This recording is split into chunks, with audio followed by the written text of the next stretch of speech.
राहुल संकृत्यान स्मृति अध्ययन केंद्र के जीर्णोद्धार भवन का पुनः उद्घाटन। हमें अपनी बुनियाद व विरासत को छल छद्म से बचाना होगा। डॉक्टर राजेंद्र। महापंडित राहुल सांकृत्यायन की स्मृति व विरासत को स्थायित्व प्रदान करने के महत्व उद्देश्य को लेकर सिलोई संलग्न गांधीनगर शहीद नगर में सन 2000 में स्थापित भवन राहुल सांकृत्यायन स्मृति अध्ययन केंद्र का जीर्णोद्धार उद्घाटन पुनः रविवार को पूर्वाह्न 10:30 बजे संस्थापक सदस्य तथा आपका तीस्ता हिमालय पत्रिका के संपादक डॉक्टर राजेंद्र प्रसाद सिंह के कर कमरों द्वारा संपन्न हुआ। इस अवसर पर अध्ययन केंद्र के संस्थापक सदस्य तथा कमेटी के अन्य सदस्य एवं बुद्धिजीवी, शहर के अन्य गणमान्य व्यक्ति, बुद्धिजीवी, साहित्यकार, भूमि दानदाता, सामाजिक व्यक्तित्व, जीर्णोद्धारकर्ता आदि उपस्थित थे। जीर्णोद्धार भवन के उद्घाटन समारोह को संबोधित करते हुए केंद्र के सचिव अनिल कुमार सिंह ने कहा, मैं भवन के जीर्णोद्धारकर्ता राजू गर्ग के प्रति सहयोग के लिए अपना आभार प्रकट करता हूँ। देखरेख के अभाव में यह भवन बिल्कुल जर्जर हो चुका था, जिसे राजू जी ने सहयोग देकर केंद्र का जीर्णोद्धार किया। अब यहाँ पठन पाठन का कार्य होगा। केंद्र के अध्यक्ष दिलीप सिंह ने अपने संबोधन में राजू गर्ग के महत् योगदान को रेखांकित किया। उन्होंने कहा कि यहाँ विद्यार्थी नीट, नेट, इंजीनियरिंग आदि विषयों से संबंधित पुस्तकों का अध्ययन करेंगे, कंपटीशन की तैयारी करेंगे। यहाँ विद्यार्थियों को हर तरह का सहयोग मिलेगा। जेरोक्स मशीन, इंटरनेट आदि की सुविधा विद्यार्थियों के लिए उपलब्ध रहेगी। उन्होंने आगे कहा कि राहुल जी की स्मृति में शुरू हुए इस केंद्र में विभिन्न भाषा की पुस्तकें, हिंदी, नेपाली, अंग्रेजी, बांग्ला आदि के साहित्य एवं कोर्स की पुस्तकें उपलब्ध रहेंगी। केंद्र के संस्थापक सदस्य डॉक्टर राजेंद्र प्रसाद सिंह ने उद्घाटन समारोह में राहुल सांकृत्यायन की विरासत के प्रति सम्मान व्यक्त करते हुए कहा, हमें अपनी बुनियाद को कभी भी नहीं भूलना चाहिए, कारण कि सख्त बुनियाद पर ही भवन खड़ा होता है। राहुल सांकृत्यायन स्मृति अध्ययन केंद्र के निर्माण में और भी कई लोगों का महत्वपूर्ण योगदान रहा है, जिन्हें हम भुला नहीं सकते। डॉक्टर सिंह ने अतीत के पन्ने पलटते हुए कहा, 1999 में गणेश त्रिपाठी जी, जो आज यहाँ मंच पर उपस्थित हैं, ने मुझे यह जमीन दी थी। मैंने त्रिपाठी जी से कहा, आप राहुल सांकृत्यायन के नाम पर इसे दान कर दें, ताकि इस जमीन पर राहुल जी की स्मृति में एक पुस्तकालय का निर्माण कराया जा सके। त्रिपाठी जी ने 1999 में राहुल सांकृत्यायन के नाम पर जो जमीन दान की थी, आज आप यहाँ उसका भव्य विकास देख रहे हैं। तत्कालीन राज्यसभा सांसद डॉक्टर आर.बी. राय के साथ मेरे व्यक्तिगत अच्छे संबंध हैं। मेरे अनुरोध पर अपने सांसद कोटे से भवन निर्माण के लिए उन्होंने 2.5 लाख रुपए दिए और तदुपरांत कॉमरेड रमाशंकर प्रसाद, दिलीप सिंह, दिवाकर तिवारी, समूह प्रसाद, ओम प्रकाश पांडे, जिनमें खुद मैं भी शामिल रहा, के प्रयास से सिलोड़ी नगर निगम ने 15,000 रुपये सहयोग के तौर पर दिए। तब जाकर सन 2000 में महापंडित राहुल सांकृत्यायन की स्मृति में भवन बनकर तैयार हुआ और एक भव्य समारोह के बीच भवन का उद्घाटन सन 2000 में संपन्न हुआ। तदुपरांत भवन में कई बैठकें भी हुई। केंद्र का कैसे संचालन हो, इसके लिए एक संविधान भी बना, लेकिन देखरेख के अभाव में भवन खंडहर होता चला गया। ऐसी दुर्भाग्यपूर्ण स्थिति फिर पैदा न हो, इस पर भी हमें नजर रखनी होगी। इधर दिलीप सिंह के प्रयास से राजू गर्ग ने राहुल सांकृत्यायन अध्ययन स्मृति अध्ययन केंद्र के जर्जर भवन का जीर्णोद्धार किया, जिसका उद्घाटन आज पुनः संपन्न हुआ। यह मेरे लिए अत्यंत खुशी का विषय है। हमें अपने बुनियाद व विरासत के प्रति सदैव सजग सचेत रहते हुए भटकाव से बचना होगा। जिन महत् उद्देश्य को लेकर राहुल सांकृत्यायन अध्ययन स्मृति केंद्र की स्थापना 2000 में की गई थी, उस उद्देश्य व आदर्श पर कायम रहते हुए व्यक्तिगत स्वार्थ से ऊपर उठकर हमें काम करना होगा। क्योंकि यह एक राजनीतिक संस्था है, इसलिए राजनीतिक छद्म से इसे बचाना जरूरी है। इस बात का हमें स्मरण रखना होगा कि राहुल सांकृत्यायन प्रगतिशील विचारों के संवाहक थे, इसीलिए उससे हम खुद को अलग नहीं रख सकते। राहुल जी ने 100 से अधिक पुस्तकें लिखी, जिनमें कई पुस्तकें ऐतिहासिक महत्व की हैं। मुझे नहीं लगता है कि हिंदुस्तान का कोई भी लेखक राहुल सांकृत्यायन से अधिक यात्राएं किए होंगे। राहुल का यात्रा साहित्य भारतीय साहित्य की विरासत है। वोल्गा से गंगा अंतर्राष्ट्रीय महत्व की पुस्तक है। बेशक विश्व की वह प्रथम पुस्तक है जिसमें कथा के माध्यम से द्वंद्वात्मक भौतिकवाद का ऐतिहासिक विश्लेषण मिलता है। वे अनेक भाषाओं के जानकार थे। राहुल सांकृत्यायन की बौद्धिक विरासत, विचारधारात्मक सोच और प्रगतिशील चिंतन को आगे बढ़ाने को लेकर हमें काम करते रहना होगा। दैनिक जागरण के संपादकीय प्रभारी विनय मिश्रा ने अपने संबोधन में राहुल सांकृत्यायन द्वारा पाली और प्राकृत भाषा में लिखी गई बौद्ध धर्म व दर्शन की बहुमूल्य पुस्तकें व विपुल ज्ञान भंडार जो उन्होंने तिब्बत से अनेक खच्चरों पर लाद कर दुर्गम मार्ग से होते हुए भारत लाए, उसका जिक्र किया है। जमीन दानदाता गणेश त्रिपाठी ने अपनी खुशी और संतोष का इजहार करते हुए कहा, डॉक्टर साहब एवं अन्य लोगों ने सब कुछ कह ही दिया तो मैं क्या कहूँ। अंत में संस्थापक सदस्य डॉक्टर ओम प्रकाश पांडे ने धन्यवाद ज्ञापन करते हुए कहा कि राहुल सांकृत्यायन की विरासत को हमें संरक्षित करना होगा। राहुल सांकृत्यायन के बहुआयामी साहित्य सृजन को यह केंद्र संरक्षित करे और उनकी प्रगतिशील विचारधारा को आगे बढ़ाने में केंद्र अपनी भूमिका सुनिश्चित करे।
ग्रिल सब गायब हो गया था और यह असामाजिक तत्वों का बसेरा हो गया था।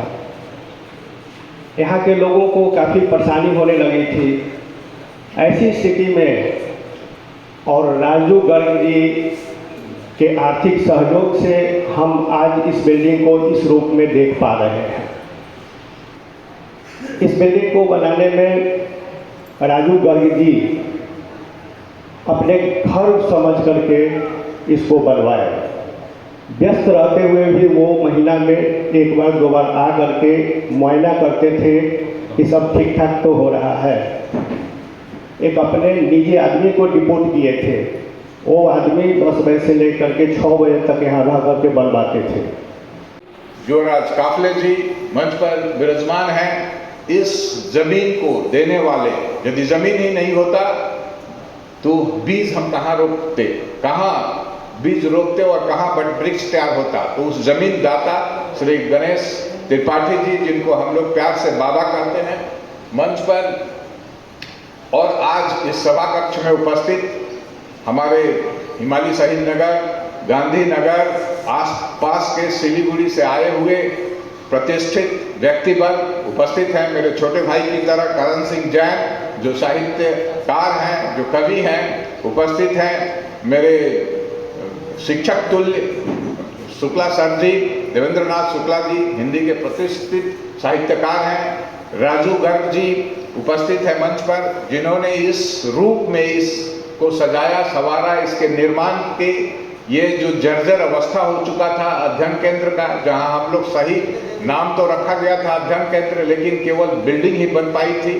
तो उसको यहाँ तक लाने में जिन्होंने दिलो जान से, केवल आर्थिक तौर पर नहीं, दिल से इस चीज पर काम किया और इसका जीर्णोद्धार किया, ये जो बिल्डिंग है उसका निर्माण किया, उनके छोटे भाई भी आज हम लोगों के बीच में उपस्थित हैं, रोशनलाल गर्ग जी के छोटे पुत्र, तो और भी लोग यहाँ उपस्थित हैं। सबको मैं अभिवादन करता हूँ, सबको मैं स्वागत करता हूँ। हम लोगों का ये अध्ययन केंद्र राहुल सांकृत्यायन के नाम से है। आप सब जानते हैं राहुल हिंदी के प्रतिष्ठित साहित्यकार हैं, केवल साहित्यकार नहीं, दार्शनिक हैं। उनका जो जीवन है, जो आप लोग पढ़े हैं, जाने हैं, देखे हैं, किस तरह से वो आर्य समाज से उनका जीवन शुरू होता है, किस तरह से वो बुद्धिज्म की ओर जाते हैं, बुद्धिस्ट साहित्य में उनका गहन अध्ययन, किस तरह से बुद्धिस्ट साहित्य को पढ़ने के लिए तिब्बत तक जाते हैं, वहाँ से किताबों को लाते हैं, पठन पाठन करते हैं, कितने 30 से ज़्यादा भाषाओं की जानकारी उनको है। मूल्यबोध को सृष्टि करना, शिक्षा के माध्यम से किस तरह से जो गरीब बच्चे हैं गरीब अभिभावक के जो बच्चे हैं, जिनको रिसोर्स नहीं मिल पाता है, जो किताबें नहीं खरीद पाते हैं और इसके अभाव में वो अपने विभिन्न तरह की तैयारियां नहीं कर पाते हैं, वो कंप्लीट नहीं कर पाते हैं उन लोगों से जो रिसोर्सफुल है उनके लिए। और इसमें इस सोच के साथ हम लोगों के अध्ययन केंद्र के तमाम लोगों के सोच के साथ राजू जी का सोच मिला, राजू गर्ग जी का, और उन्होंने भी कहा कि नहीं ये ठीक, इसी तरह से हम लोगों को करना है। यहाँ एनसीईआरटी की तमाम किताबों को लाया गया है, तमाम कंपटीशंस के किताबों को लाया गया है, बैंकिंग से लेकर कॉमन लॉ एडमिशन टेस्ट से लेकर नेट से लेकर जेई से लेकर तमाम चीज़ों का जो कंप्लीट सेट है, दो सेट हम लोग लाए हैं और यहाँ इसको हम लोग सुचारू रूप से चलाएंगे। इसमें सबका सहयोग चाहिए। मंचासीन व्यक्तित्व एवं सभागार में उपस्थित इस नगर एवं बाहर से आए हुए तमाम बुद्धिजीवी, साहित्य संस्कृति मनस व्यक्तित्व एवं राहुल अध्ययन स्मृति केंद्र से जुड़े हुए जो सदस्यगण हैं, कार्यकर्ता हैं, पदाधिकारी हैं, आप सभी के प्रति मैं आपकी सादर उपस्थिति के लिए धन्यवाद ज्ञापित करता हूँ। आपने इस भवन के विकास का संक्षिप्त इतिहास सुना, लेकिन थोड़ा सा मैं इसमें ऐड करते हुए जिस उद्देश्य से इस भवन का निर्माण 2000 साल में कराया गया था और आज उसका एक विस्तृत संस्करण या रूप आप देख रहे हैं, जिसे लेकर हम बहुत आह्लादित हैं। थोड़ी रोशनी इस पर मैं डालना चाहूँगा। 1997 की बात है, क्योंकि मैं समझता हूँ कि अगर हम लोग इसकी बुनियाद के बारे में सही जानकारी न करें तो ठीक नहीं होगा, और बुनियाद में अगर कोई रहा है, उसका नाम अगर छूट जा रहा है, तो थोड़ा इससे मुझे व्यक्तिगत तकलीफ हो रही है।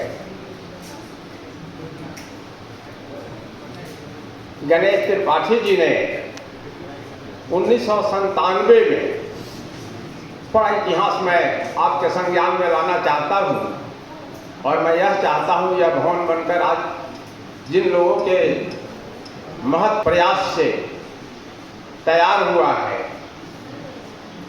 यह और विकसित हो और अपने उद्देश्य पूर्ति में सक्षम हो, इसलिए थोड़ा मैं इतिहास की पड़ताल करना चाहता हूँ। 1997 में श्री गणेश त्रिपाठी जी, जो मंच पर यहाँ उपस्थित हैं, मेरे पास आए और उन्होंने कहा कि डॉक्टर साहब, मैं आपको 2-2.5 कट्ठा जमीन देना चाहता। मैंने कहा चलिए बहुत अच्छी बात है। 2-4 महीने गुजर गए। पंडित जी ने बार बार मुझसे आग्रह किया कि जमीन की रजिस्ट्री आप करवा लीजिए। मैंने कहा थोड़ा सा रुकिए। इसी बीच राज्यसभा सदस्य जो है आर.डी. राय जी जो थे, उनसे मैंने कहा कि क्यों नहीं राहुल जी के नाम पर एक भवन का निर्माण हो, और आपका टेन्योर जो है पूरा होने वाला है, और उन दिनों वह थोड़ा द्वंद्व में भी थे कई कारणों से, जो जिस राजनीति में वो थे उसके साथ ठीक तरीके से उनका तालमेल नहीं मिल पा रहा था। तो मैंने उनसे आग्रह किया कि आपका टेन्योर पूरा होने वाला है, आप कुछ पैसे क्यों नहीं देते हैं ताकि एक भवन का निर्माण कराया जाए। ये रजिस्ट्री के पहले की बात। फिर इस विषय पर आर.एस. प्रसाद जी जो आज नहीं हैं, उनके पुत्र यहाँ पर उपस्थित हैं, उनसे मेरी बातचीत हुई और आर.वी. राय मेरे घर पर ही खाने के टेबल पर बैठे और वहीं बातचीत हुई और वो तैयार हो गए कि ठीक है, हम 2.5 लाख रुपए देंगे। उसके बाद मैंने पंडित जी को कहा कि आप चलिए जमीन की रजिस्ट्री कीजिए। पंडित जी संभवतः यह समझ रहे थे कि आर.पी. सिंह अपने नाम से जमीन की रजिस्ट्री कराएंगे और वो सहज तैयार हो गए। बहुत मुश्किल से 1900 रुपये मैंने जुटाए। आर.एस. प्रसाद थे, गणेश त्रिपाठी थे, संभवतः मुझे लग रहा है कि दिलीप सिंह भी थे। हम लोग गए और जमीन की रजिस्ट्री मैंने राहुल अध्ययन स्मृति केंद्र के नाम से ही करवाई। उस समय चूंकि आर.एस. प्रसाद जो है जलेस के प्रेसिडेंट थे, तो जो डीड है उसमें उनका नाम ऑलरेडी मौजूद है और हम लोग गवाह के रूप में वहां पर मौजूद हैं।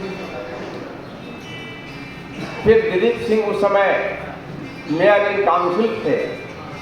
उनके प्रयास से संभवतः मुझे जहाँ तक याद है कि 15,000 रुपये कॉरपोरेशन से मिला और वहीं 2,65,000 या 70,000 में यहाँ पर एक भवन का निर्माण हुआ। 1999 में भवन बनकर तैयार हो गया, भव्य रूप से उद्घाटन हुआ और यहाँ 2-4 बैठकें भी हुई। उसके बाद विधिवत इसके लिए एक संविधान लिखा गया। उस संविधान में मेरी बहुत महत्वपूर्ण भूमिका रही है। संविधान के लिए जो कमेटी बनी थी, उस कमेटी में ओम प्रकाश पांडे थे, दिलीप सिंह भी थे, आर.एस. प्रसाद थे, मैं था, दिवाकर थे, दिवाकर तिवारी और शंभू जी थे। हो सकता है 1-2 लोग और रहे होंगे। और लगभग जो है 7-8 दिनों तक बैठक हुई।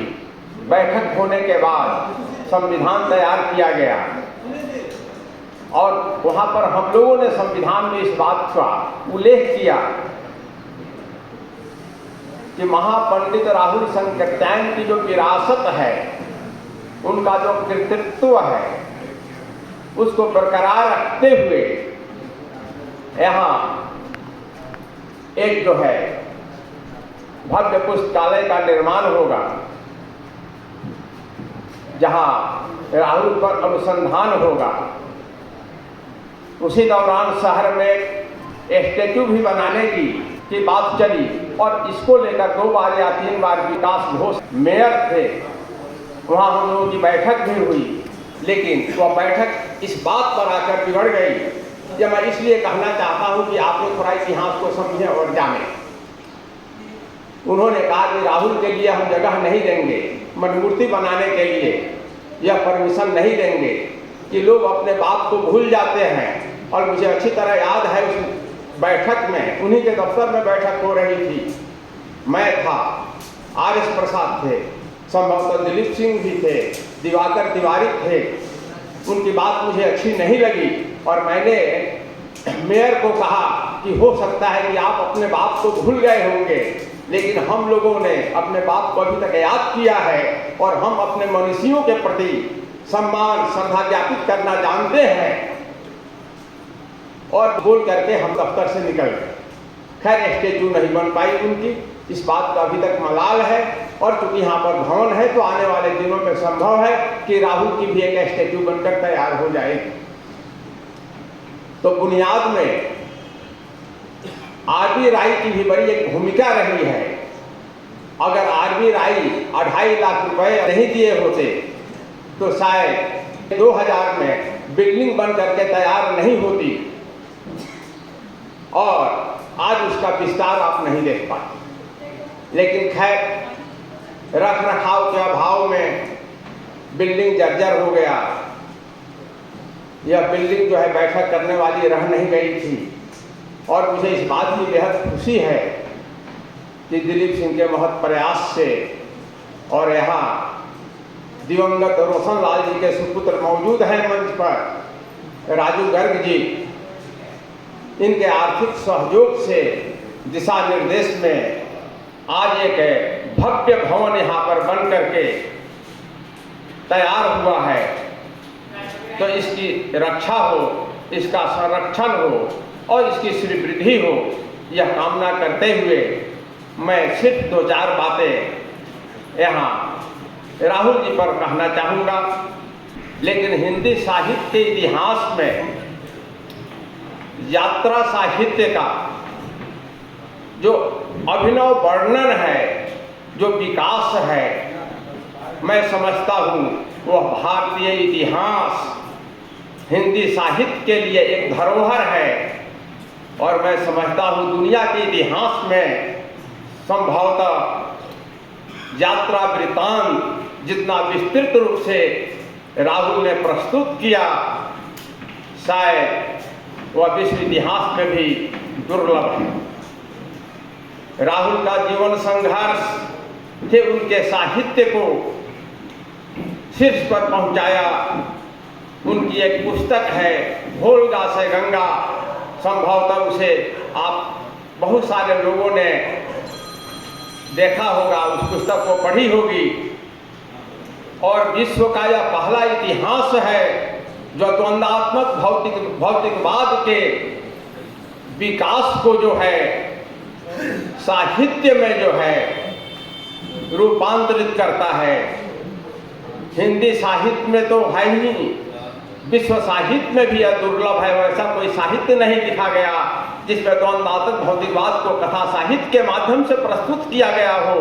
यह अपने आप में अभूतपूर्व घटना है। इसलिए राहुल जो है सिर्फ हमारे लिए ही महत्वपूर्ण नहीं है, वह पूरे हिंदी साहित्य के लिए, विश्व साहित्य के लिए एक धरोहर है। आप जानते हैं कि उन्होंने बौद्ध साहित्य से अपनी यात्रा शुरू की, लेकिन उनकी प्रथम पुस्तक जो आई थी, प्रथम पुस्तक वो संस्कृत में रही है, शायद बहुत लोगों को ज्ञात नहीं होगा। और उन्हें महापंडित की उपाधि जो है किसी ऐरे गैरे ने नहीं दी, बल्कि काशी के जो है विद्वान पंडितों ने उन्हें महापंडित की उपाधि दी। एक ऐसा बच्चा जिसकी प्रारंभिक शिक्षा विधिवत नहीं हुई, आदमी ज्ञानार्जन की तलाश में वह भटकता रहा, पर्यटन करता रहा और उन्होंने जो अभूतपूर्व ज्ञान बटोरा, अनुभव से जो सीखा, जीवन संघर्ष से जो हासिल किया, उसका अभिनव अभिव्यक्ति जो है आप उनके यात्रा वृत्तांत में भी देख सकते हैं। मेरी जीवन गाथा, मेरी जीवन यात्रा में भी देख सकते हैं, अदीना में भी देख सकते हैं। उनकी लिखी हुई लगभग 100 से अधिक पुस्तकें हैं विभिन्न विषयों पर। 20 से अधिक भाषाओं के वो ज्ञाता थे, बांग्ला, हिंदी, भोजपुरी, उर्दू, अंग्रेजी, संस्कृत, पाली, प्राकृत आदि भाषाओं के वो महापंडित थे। तो आज उनकी विरासत को हम आगे बढ़ाएं, उसे संरक्षित करें कि जिन उद्देश्य से राहुल अध्ययन स्मृति केंद्र की स्थापना की गई है, हम उस उद्देश्य से भटके नहीं। उस उद्देश्य को जो है हम सुरक्षित संरक्षित रखते हुए हम अपने इस महत् कार्य को आगे बढ़ाएं। और ऐसा न हो कि 2000 में जिस भव्य भवन का उद्घाटन किया गया था और वह जर्जर हो गया, आने वाले दिनों में 2-4 साल के बाद इस भवन की भी वही दुर्दशा हो।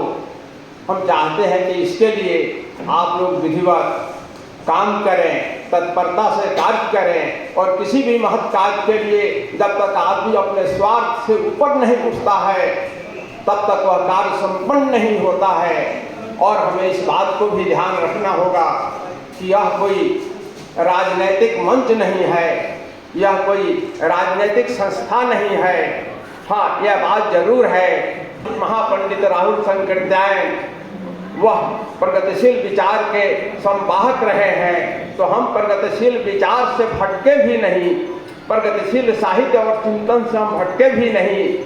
और उनका जो महत्व उद्देश्य रहा है उसके प्रति हम सजग सतर्क रखते हुए हम अपने कार्य को आगे बढ़ाएं, समाज को जो है विस्तृत रूप से हम लोगों के साथ जोड़ें। इसी के साथ आप सभी को बहुत बहुत धन्यवाद इस कार्यक्रम में बुलाने के लिए और इस एक महान व्यक्तित्व पर बोलने के लिए।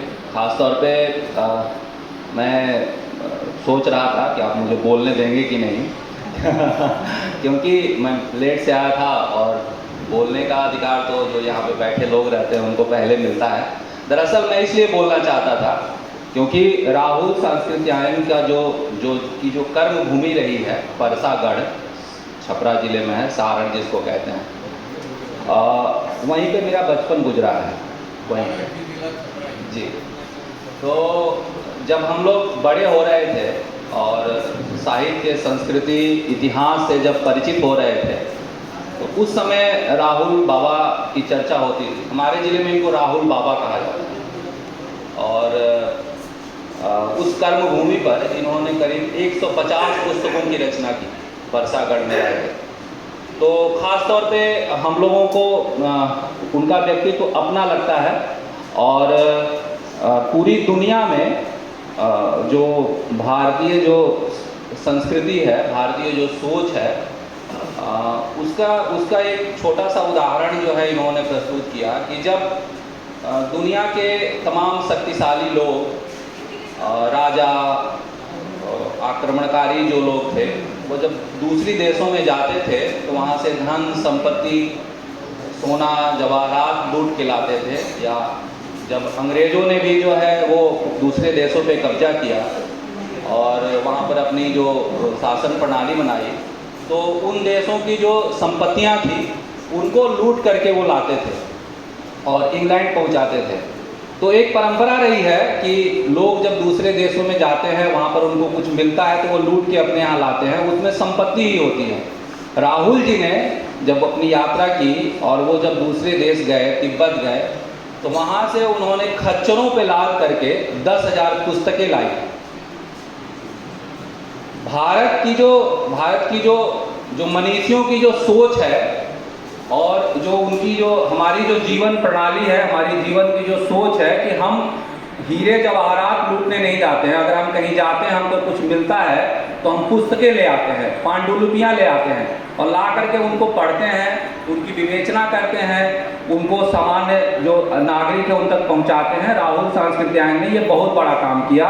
10,000 पांडुलिपियाँ वो लाए। कितने कष्ट से लाए होंगे आप सोच सकते हैं। आज़ादी के पहले उस समय सड़कें कितनी खराब थी, सड़कें तो थी ही नहीं, जंगलों से, पगडंडियों से, खच्चरों पे लाद करके बारिश, धूल, तमाम तरह की तमाम परेशानियों से जूझते हुए वो पुस्तकों को लाए, उनको सुरक्षित रखवाया। काशी प्रसाद जायसवाल जी थे, पटना के बड़े विद्वान थे, इतिहासकार थे, उन्होंने उनकी मदद की। वो पुस्तकें आज जो है पटना में सुरक्षित रखी हुई हैं। और उसमें ऐसी पुस्तकें हैं जो हाथ से कागज बनता है, वो हाथ से बने हुए कागज पे सोने और चांदी से लिखी हुई है। ऐसी पुस्तकें है जिनके बारे में कहा जाता है कि बुद्ध के वचन है, भगवान बुद्ध ने जो कहा था उनके वचन है इन पुस्तकों में, और उनकी उन्होंने विवेचना की। यह एक व्यक्ति की जो पूरा जो जीवन है, उस जीवन को उनको किसी मठ में रख दिया गया। उस मठ में उनको महंत बनने के लिए कहा गया, नहीं महंत नहीं बनेंगे। वो उस मठ में रहे, उस मठ को उन्होंने पूरा प्रसारित किया, सब कुछ किया, लेकिन महंत नहीं बने। वो यात्रा करते रहे। और घुमक्कड़ी शास्त्र उनकी जो पुस्तक है, उसको अगर आप पढ़ें, मौका मिले तो आप पढ़ेंगे तो आपको लगेगा कि जो हम लोग ये जो टूरिज़्म और ट्रैवल, ये जो नए शब्द हुए हैं, ये उसको उन्होंने कब परिभाषित किया कि क्या है घुमक्कड़ी। और घुमक्कड़ी जो है वो कहते थे कि हमने घुमक्कड़ी छोड़ दी इसलिए 700-800 सालों से हम भटक रहे हैं। जो उनकी बात थी, जो एक भारत में जो आक्रमण हुए, दूसरे देशों के लोग आए, उन्होंने शासन किया और हमारी सभ्यता संस्कृति को थोड़ा बहुत प्रभावित किया, तो वो जो नुकसान हुआ था उस नुकसान की वजह वो मानते थे कि हम जो अपनी जो हमारी जो घुमक्कड़ी है उसको, साधु क्या करते हैं, घूमते हैं।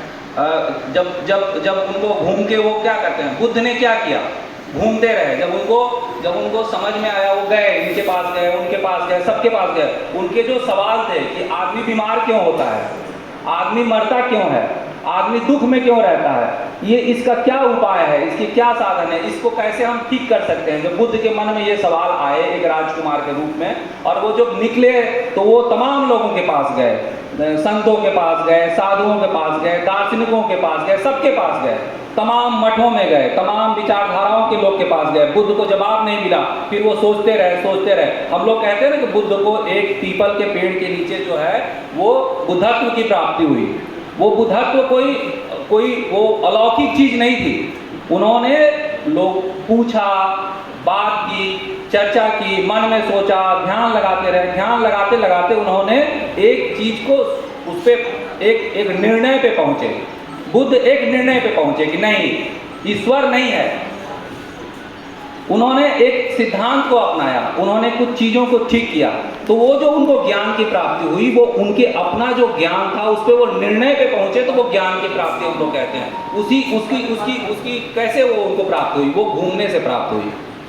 उसी तरह से राहुल ने भी घूम करके, समझ करके देश को, उन्होंने सनातन धर्म को देखा, आर्य समाज को देखा, और अंत में वो बुद्ध की जो धर्म है उसको उन्होंने अपनाया और उसको उन्होंने प्रसारित किया। अभी डॉक्टर साहब बता रहे थे उनकी वोल्गा से गंगा, और उनकी तमाम पुस्तकें हैं, दार्जिलिंग पे पुस्तक है, तिब्बत पे पुस्तक है। उन्होंने हर विषय पर उपन्यास लिखे, कहानियाँ लिखी, शब्दकोश लिखा, अनुवाद किया, यात्रा संस्मरण लिखे। उन्होंने तमाम रचनाएं की। महापंडित की जो उनको जो उपाधि मिली थी वो शास्त्रों वाले जो पंडित होते हैं वो वाली उपाधि नहीं थी। वो उपाधि उनकी जो पंडिताई, जिसको पंडिताई हम लोग आज उस शब्द को पंडिताई, इस शब्द को हम लोग एक धर्म से, एक अंधविश्वासी कुछ लोगों से जोड़ कर देखते हैं, ऐसा नहीं है। वो पंडिताई मतलब पंडित होना। हिंदी में जो शब्द है पंडित होना, किसी विषय में विशेषज्ञ होना, उस विषय में पारंगत होने का जो पंडित है वो पंडिताई। उन्होंने को त्रिपुंड लगा करके और चोटी बढ़ा करके जो लोग घूमते हैं वो पंडित नहीं है। उस विषय में उन्होंने पारंगत हासिल किया, इसलिए उनको महापंडित कहा गया। आज इस संस्था का अध्यक्ष महोदय, सचिव महोदय, सदस्यगण और उपस्थित हमारे दर्शक, ठीक है,